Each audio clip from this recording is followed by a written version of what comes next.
Oxford Bookworms, Stage 3. Published by FLTRP, Copyright Oxford University Press, 2009.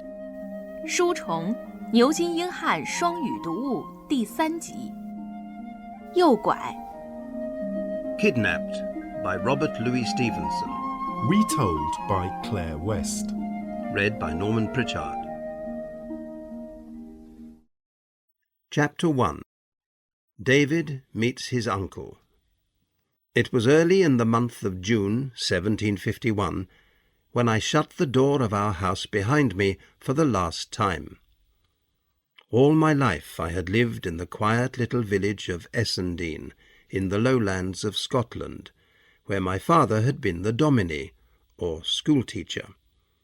But now that he and my mother were both dead, I had to leave the house.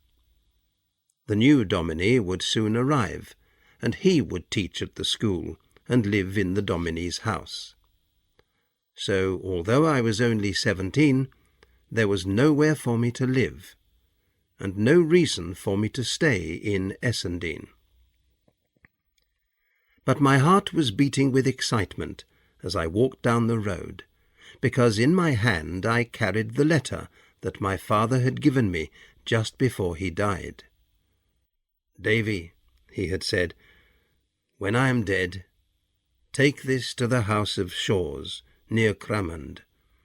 That's where I came from, and that's where you must go. Put this letter into the hands of Ebenezer Balfour." Balfour? The same name as my own. It was the first time I had heard of any of our family outside Essendine. So I decided to walk to Cramond, hoping that perhaps this Mr. Balfour, in his fine big house, would receive me kindly and help me to become a rich man one day. With my plaid over my shoulder, I walked fast up the hill away from the village. What an adventure, to leave that sleepy place where nothing ever happened and go to a great busy house to be with rich and important people of my own name and blood. But when I reached the top of the hill, I turned a little sadly to take my last look at the dominie's house and Essendine churchyard, where my father and mother lay. My journey northward took almost 2 days. By midday on the second day, I could see the smoking chimneys of Edinburgh in front of me, and soon I arrived in Cramond. Now I began to ask people on the road for the house of Shaws. Their answers worried me a little. Some people seemed surprised, some afraid, and some angry when I spoke the name of Ebenezer Balfour. I could not understand this, but it was too far to go back to Essendine that day, and I wanted to find the rest of the Balfour family very much. So I continued on my way, and when I met a dark, wild-looking woman coming towards me, I asked her where the house of Shaws was. She took me to the top of the next hill, and showed me a large building standing alone in the bottom of the next valley. Although the fields around were green, and the farmland was excellent, the house itself looked unfinished and empty. Part of its roof was missing. There was no road to it, and no smoke coming from any of its chimneys, nor was there any garden. "That?" I cried. "No, it can't be." "It is," cried the woman angrily. "That is the house of Shaws. Blood built it, blood stopped the building of it, and blood shall bring it down. Black is the heart of Ebenezer Balfour. You can tell him from me that I hope to see him die, and his house fall down around him." The woman turned and disappeared. I stood where she left me, shaking like a leaf, and looking down at the house for a long time. But when it began to get dark, I noticed some smoke coming out of the chimney, and felt a little more hopeful. There must be a fire and cooking and people in the house, I thought. So I walked up to the front door. The house seemed locked up and unwelcoming, but there was firelight shining through the kitchen window, and I could hear someone talking quietly to himself. Bravely I lifted my hand and knocked loudly on the strong wooden door. The house was suddenly silent, and there was no reply. I knocked and shouted as loudly as I could. Finally, the window opened, and a man holding a gun put his head out. "What do you want?" he asked. "I've come here with a letter for Mr. Ebenezer Balfour of Shaw's. Is he here?" "Who is it from?" asked the man with the gun. "That's none of your business," I replied, getting angry. "Well, put the letter down by the door and leave." "I will not," I answered sharply.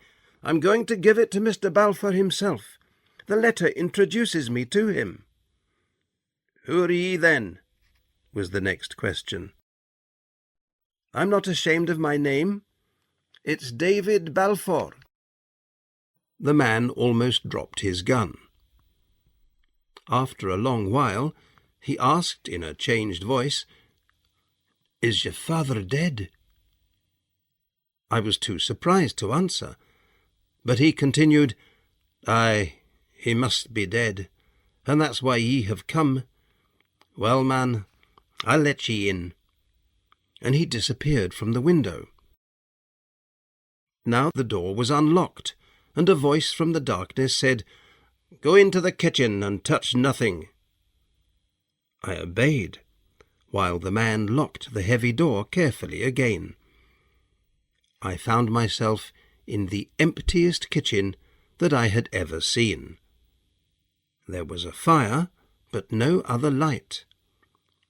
On the table was a bowl of porridge and a glass of water, in front of the only chair. Around the walls were several locked chests. There was no other furniture. The man who now appeared in the kitchen was small, mean-looking and white-faced, between 50 and 70 years old, and wearing a dirty old nightshirt. The worst thing about him was that he could neither take his eyes away from me, nor look straight into my face. "If you're hungry," he said, "you can eat that porridge. It's grand food porridge. Let me see the letter."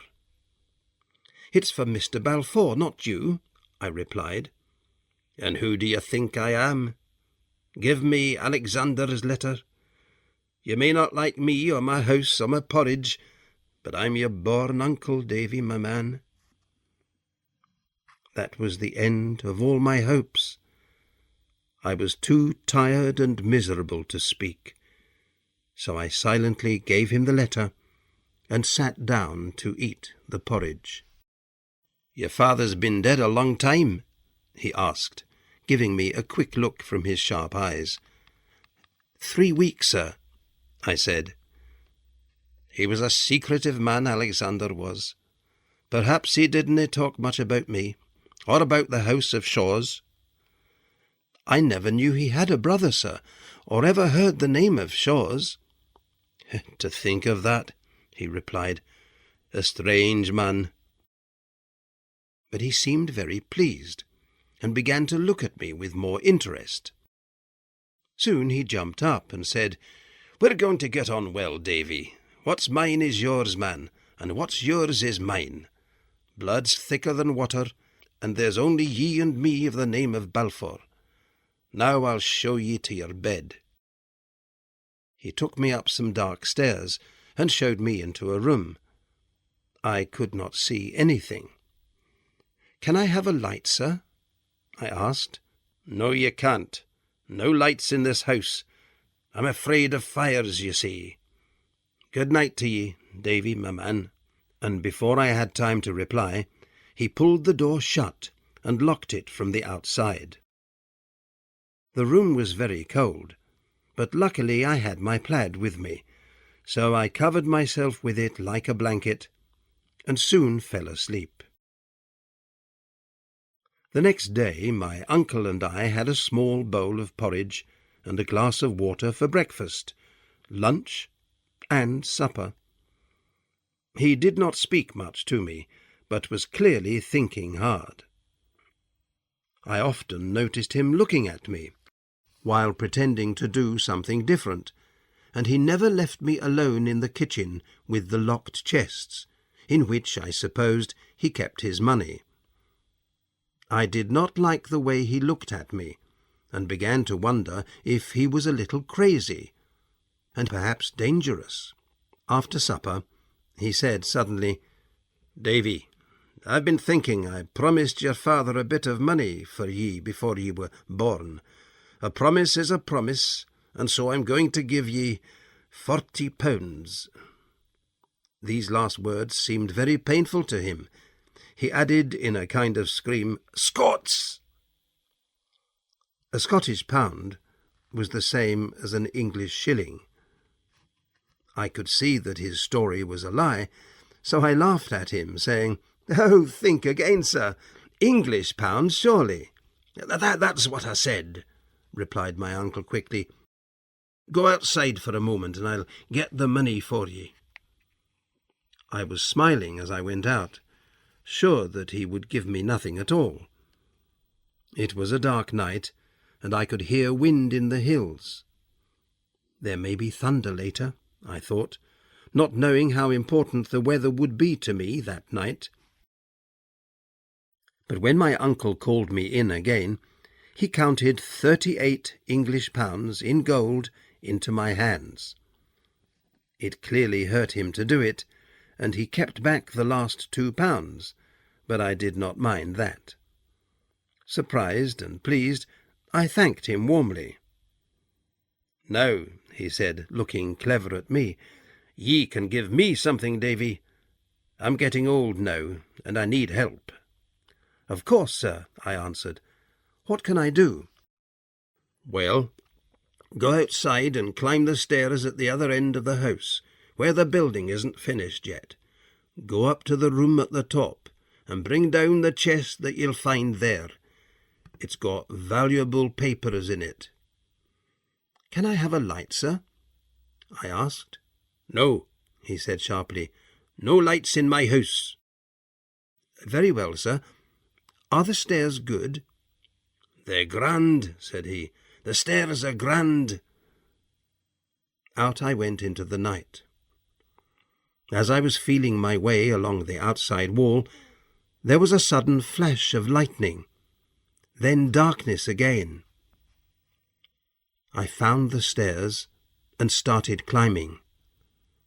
I was about 15 meters above the ground when there was another flash of lightning. That was lucky for me, because it showed me that the steps were uneven and that I could easily fall to my death. These are the grand stairs, I thought. Perhaps my uncle wants me to die. Now I was very careful, and I felt each step with my hands before I put my foot on it. A few steps later, my hand felt cold stone, and then nothing more. The stairs ended there, 20 meters above the ground. I felt cold with fear when I thought of the danger that I had been in. Sending a stranger up those stairs in the dark was sending him straight to his death. Angrily, I turned and felt my way down. There was a crash of thunder, and suddenly the rain came down.